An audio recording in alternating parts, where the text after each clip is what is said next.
BA भाग 2 या वर्गातील सर्व विद्यार्थ्यांचं मी स्वागत करतो. पाठीमागच्या तासाला आपण दुसरं युनिट चालू केलेलं होतं आणि त्याचं नाव आहे मृदेची रचना आणि मृदेचे असणारे गुणधर्म. मृदेची रचना आणि मृदेचे गुणधर्म अभ्यासत असताना मृदेची एक विशिष्ट अशा प्रकारची रचना असते, मृदेची एक प्रकृती असते, मृदेची एक ठेवण असते वगैरे भाग आपण प्रस्तावनेमध्ये अभ्यासलेला होता. आणि पुढचा जो भाग थोडासा मी प्रस्तावनेमध्ये घेतला तो म्हणजे मृदेचे विशिष्ट अशा प्रकारचे गुणधर्म असतात. व्यक्ती तितक्या प्रकृती अशा प्रकारची एक म्हण आपल्याकडे आहे. देश तसा वेश अशा प्रकारची एक म्हण आपल्याकडे आहे. तिथं असणाऱ्या नैसर्गिक पर्यावरणाचा प्रभाव परिणाम हा मानवी जीवनावरती होतो, मानवी स्वभावावरती होतो. मानवी स्वभाव कसे तयार होतात, मानवी प्रवृत्ती कशी तयार होते, त्यावरती काही घटक परिणाम करतात असं मनोवैज्ञानिकांचं मत आहे. एखादी व्यक्ती तशीच का वागते, अशीच का वागते, याच्या पाठीमागं त्याचा असणारे एक सांस्कृतिक पर्यावरण, नैसर्गिक पर्यावरण ह्या गोष्टी कारणीभूत असतात. मृदेचं सुद्धा तसंच आहे. पृथ्वीच्या भूपृष्ठावरती सर्वत्र सारख्या प्रकारची मृदा आपल्याला पाहावयास मिळत नाही. ह्या असणाऱ्या मृदेचे गुणधर्म वेगवेगळ्या प्रकारचे असतात. मृदेचा रंग वेगळा असतो, मृदेचा पोत वेगळा असतो, मृदेमध्ये असणारी खनिजे वेगळी असतात. अशा अनेकविध गोष्टींचा प्रभाव या मृदेवरती होत असतो आणि त्याचा परिणाम म्हणून मृदेचे गुणधर्म हे बदलतात. मृदेची निर्मिती मी पाठीमागे सांगितले तुम्हाला ही तिथं असणाऱ्या मुख्य मूळ खडकापासून होते. त्या मूळ खडकाला आपण काय म्हणतो तर त्याला जनक खडक म्हणून ओळखतात. मृदा निर्मिती ही एक प्रकारची प्रक्रिया आहे.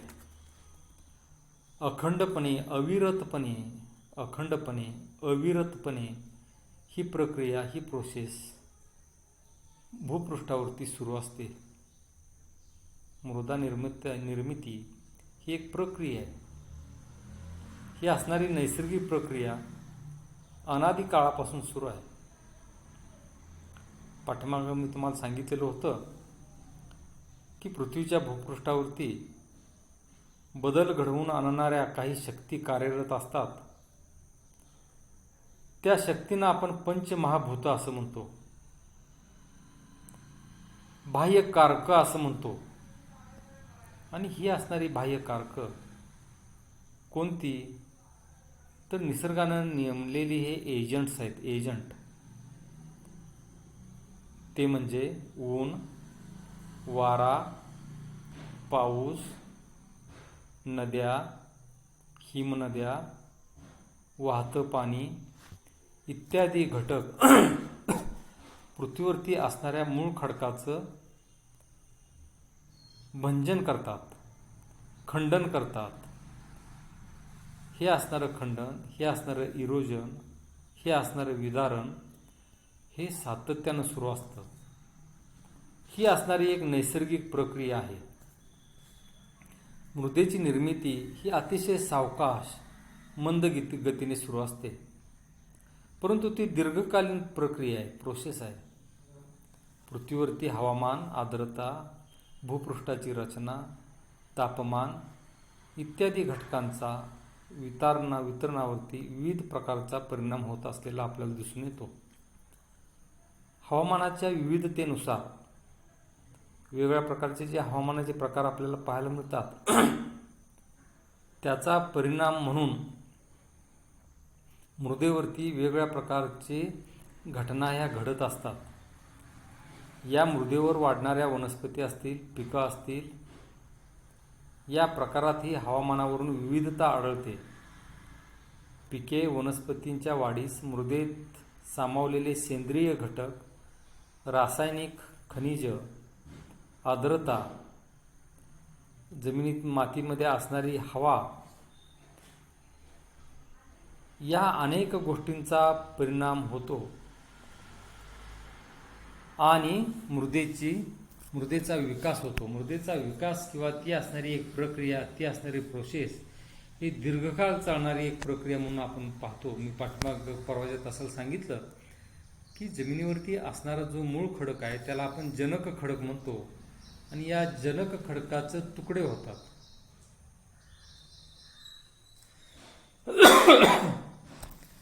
आणि एकाचे 2, 2चे 4, 6, 8, 32 असं होत होत होत त्याचे कणामध्ये रूपांतर होतं आणि ह्या असणाऱ्या कणांचा संचयन म्हणजेच माती किंवा मृदा असं त्याला आपण म्हणतो.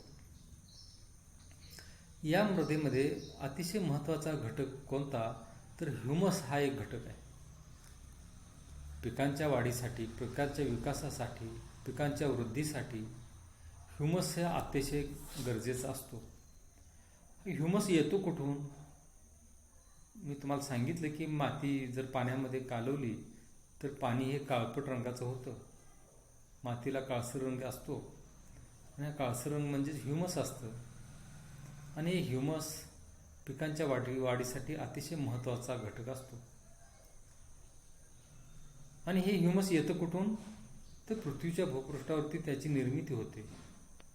पालापाचोळा असेल, वनस्पतींचे अवशेष असतील, मेलेले प्राण्यांचे अवशेष असतील, इतर अलीकडच्या काळामध्ये टाकाऊ पदार्थ म्हणून आपण फेकून देतो ते कुजल्यानंतर तयार होणारे पदार्थ असतील, यापासून ह्युमसची निर्मिती होते. आणि म्हणून हा ह्युमस मृदेमध्ये अगदी वरच्या थरामध्ये असतो. तुम्ही स्क्रीनवरती एक मॅप बघा, फोटो पहा की या फोटोमध्ये तुम्हाला दिसतं की जमिनीचे हे 4 भाग आपण तुम्हाला दिसत असतील. अगदी वरचा थर आहे, तिथं वनस्पती उगवलेले आहेत, पिकं उगवलेले आहेत. अगदी वरच्या थरामध्ये एक 3-4 इंच जमिनीचा जो मृदेचा थर असतो, या ठिकाणी ह्युमस असं लिहिलेलं आहे. आणि हे असणारे ह्युमस काय आहे तर ह्युमस हे काय तर कुजलेले पदार्थ आहेत, पालापाचोळा वगैरे. त्याच्या खालचा जर मृदेचा थर पाहिला तर त्याला मृदेचा सर्वात वरचा थर किंवा चिकन मातीचा थर म्हणून ओळखतात. तो पूर्णपणे मातीचा असतो. भुसभुशीत अशा प्रकारची माती मृदा या थरामध्ये असते. त्याच्या खाली जो थर आहे त्याला उपमृदा थर असं ओळखलं जातं आणि त्यामध्ये काय असतं तर वाळू आणि चिकन माती असते. थोडे थोडे गोटे त्या ठिकाणी खडकं आपल्याला दिसतात. त्याच्या खाली आणखीन आपण उभ्या छेदामध्ये खांदलं तर मृदेचा खालचा थर किंवा मूळ जनक खडकाचे तुकडे मोठे मोठे असे आपल्याला पाहायला मिळतील. आणखीन त्याच्या खाली जर आपण गेलो तर तिथं मात्र कठीण अशा प्रकारचा अविदारित असं त्याला म्हणतो आपण, न तुटलेला, न तुटफूट झालेला खडकाचा थर त्या ठिकाणी पाहायला मिळतो आणि त्याला जनक खडक असं आपण म्हणतो. तर अशा प्रकारे एक मृदेचा थर किंवा स्तर त्या ठिकाणी आपल्याला पाहायला मिळतात. ही एक मृदेची रचना आहे. ही असणारी मृदेची रचना ही कशी पाहायला मिळते आपल्याला तर ज्यावेळी आपण मृदेचा उभा छेद घेऊ त्यावेळी अशा प्रकारचे थर असलेले दिसतात. आणि मृदेचा सर्वात वरचा थर मी सांगितलं की पालापाचोळा, कुजलेले पदार्थ, इतर घटक त्यामध्ये असतात आणि पूर्णपणे विदारित झालेला जनक खडक मातीच्या स्वरूपात आपल्याला पाहावयास मिळतो. हा अतिशय महत्त्वाचा थर आहे. या थरामध्येच आपण शेती हा व्यवसाय करतो. शेती व्यवसाय कुठं करतो तर या थरामध्येच केला जातो आणि म्हणून त्याला अनन्यसाधारण महत्त्व आहे. हा असणारा वरचा मातीचा थर तयार होण्यासाठी तुम्हाला सांगितले की 1 इंच माती तयार व्हायला 1000 ते 1200 वर्ष जावी लागतात. बघा, ज्या जमिनीवरती आपण शेती करतो ही जी असणारी मृदा, ही असणारी शेती ही हजारो वर्षापूर्वी तयार झालेली आहे आणि तिचं जर काळजी जर आपण नाही घेतली तर ती काही क्षणात नाहीशी होते. म्हणजे पुन्हा 1000-1200 वर्ष जावी लागतील. त्यावेळी खडकांचं विदारण होऊन मातीची, मृदेची निर्मिती होते. तर अशा प्रकारे हे असणारे मृदेचे थर हे आपल्याला पाहावयास मिळतात. तर मृदेच्या रचनेवरती काही घटक परिणाम करतात.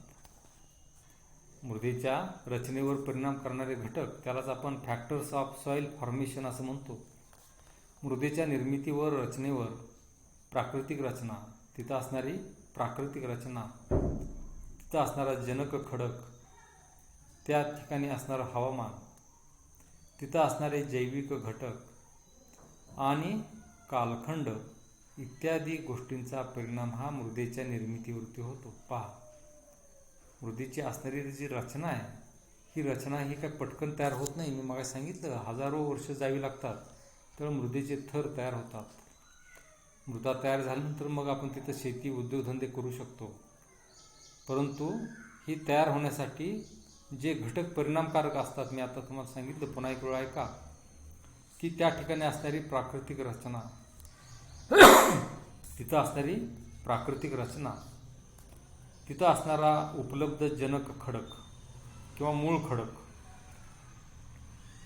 तिथं असणारे विशिष्ट हवामान, तिथं असणारे जैविक घटक आणि लागणारा कालखंड किंवा कालावधी इत्यादी गोष्टींचा परिणाम हा मृदेच्या रचनेवरती होतो. यामध्ये आता बघा, प्राकृतिक घटक म्हणजे कोणते, तर यामध्ये भूरूपे, भूमिस्वरूप, भूरूपाचा आकार, उदाहरणार्थ पर्वतीय प्रदेश, पठारी प्रदेश, मैदानी प्रदेश, टेकड्यांचे प्रदेश, तिथं असणाऱ्या दऱ्या व भूपृष्ठाचा उतार, त्या उतारामध्ये पुन्हा तीव्र उतार आणि मंद उतार असे दोन प्रकार पडतात. तेथील खडक स्तरांची रचना, भूप्रदेशाच्या उंच सकलपणा इत्यादींचा समावेश होतो.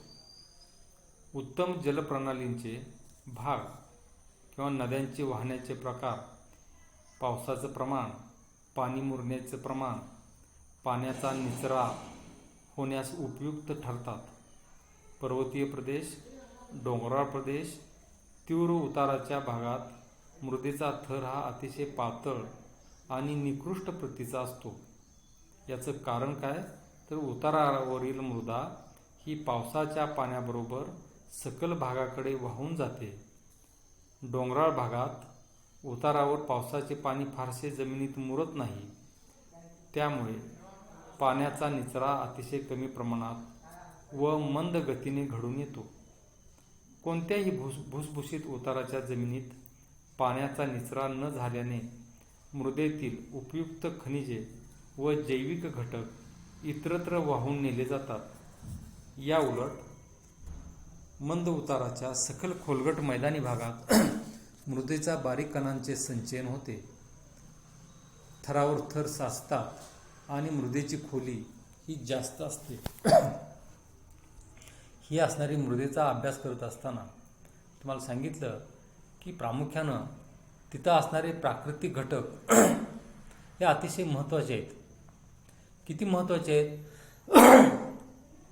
स्क्रीनवरती पहा की मृदेच्या रचनेवर परिणाम करणारे घटक मी आता तुम्हाला सांगितलं की आता जे विवेचन केलं ते प्राकृतिक घटकांचं होतं, प्राकृतिक रचनेचं होतं.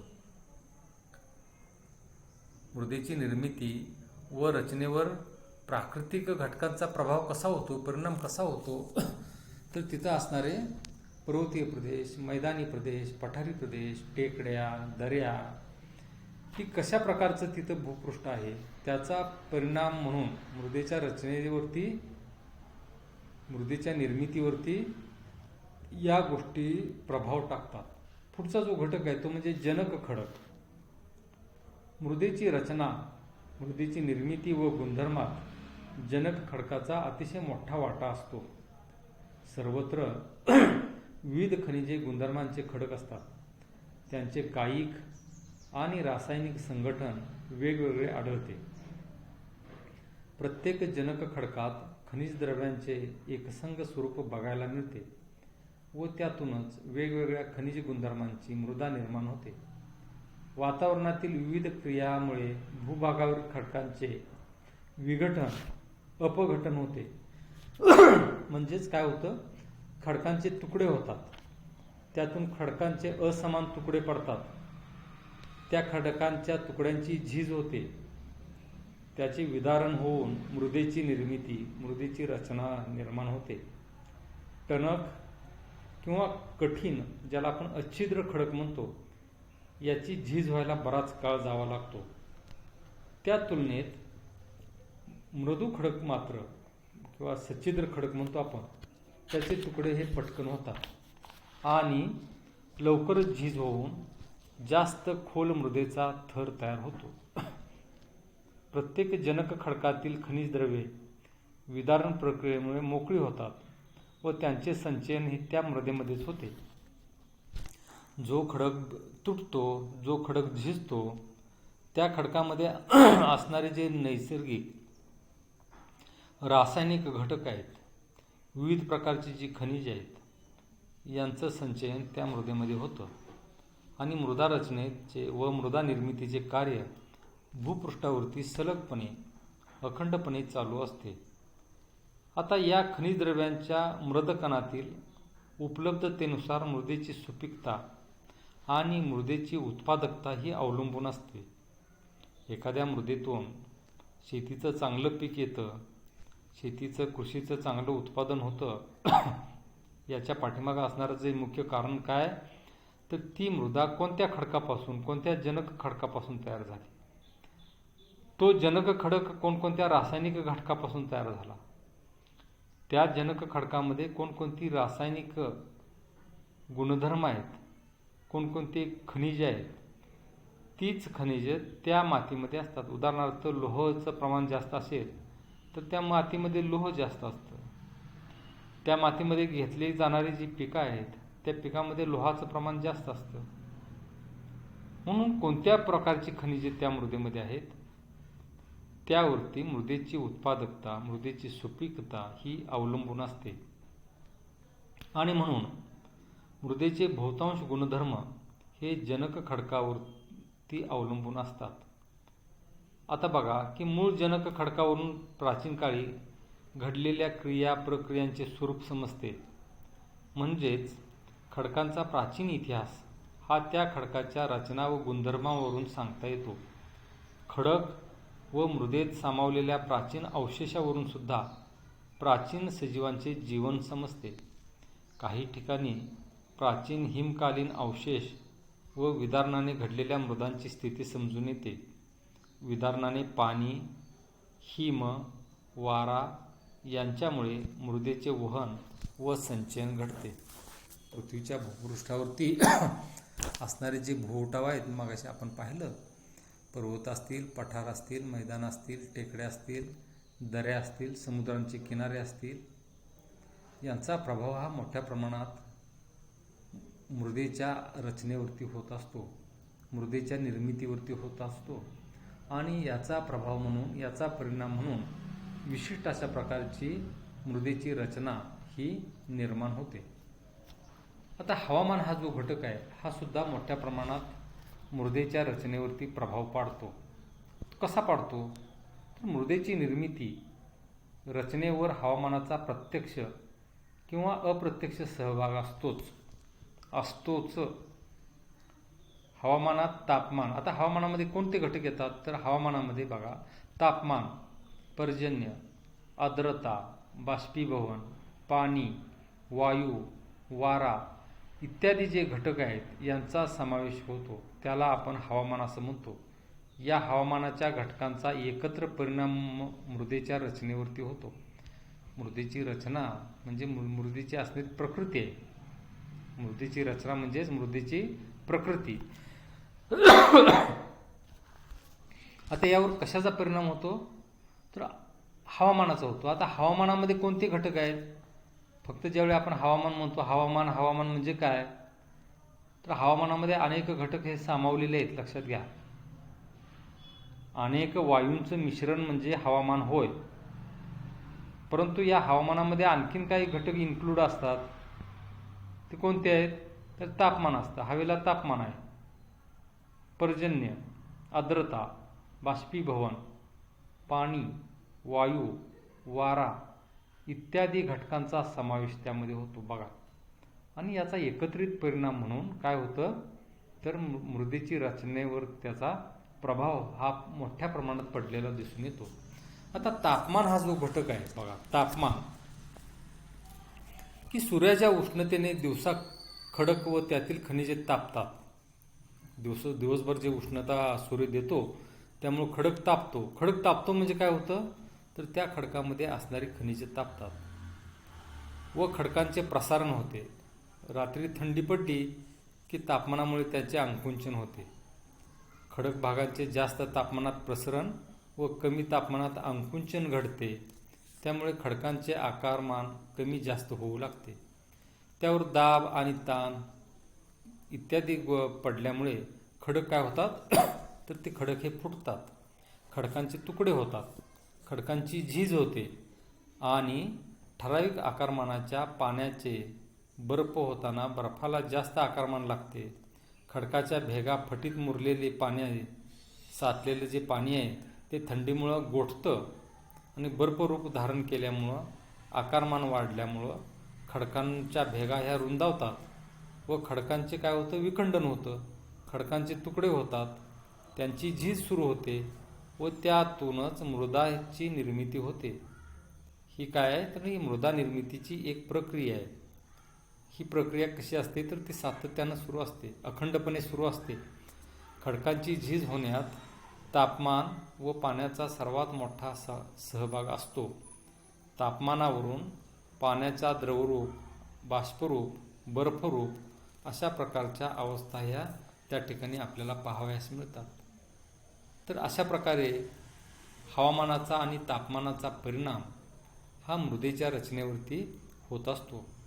आता या पुढच्या पॉईंटमध्ये आपण नंतरच्या तासाला पाणी, पर्जन्यमान आणि आर्द्रता यांचा प्रभाव मृदेच्या रचनेवर कसा होतो तो आपण पाहणार आहोत. ठीक आहे, थँक्यू.